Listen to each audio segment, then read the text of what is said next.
Unfortunately, we live in a dangerous world, and about 70% of us will be exposed to a traumatic event in our lifetime. But that does not mean that 70% of us are going to develop PTSD. So MDMA is a complicated drug. We call it a messy drug. It's got a lot of different effects in the brain. People get exposure therapy every day. They have an individual therapist, and they have an hour and a half imaginal exposure therapy session every day. In imaginal exposure, we ask people to go back in their mind's eye to the time of the traumatic event, recount it out loud over and over and over. And we tape record that and let them listen to it for homework. Most of us, that fear is going to go down over time. Think about, for example, if you've gotten in a motor vehicle crash.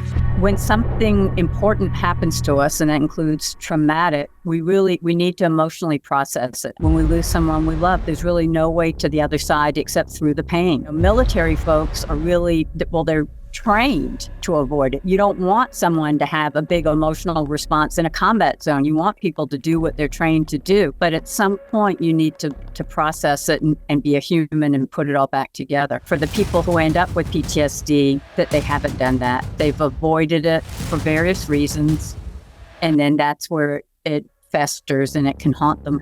With the MDMA, and also with MDMA, people are feeling its effects for hours. The MDMA session will be a longer day because the MDMA, people feel the effects for probably about 6 hours. We're hoping, that the MDMA gets them to a new place in being able to deal with this trauma memory and think about it differently.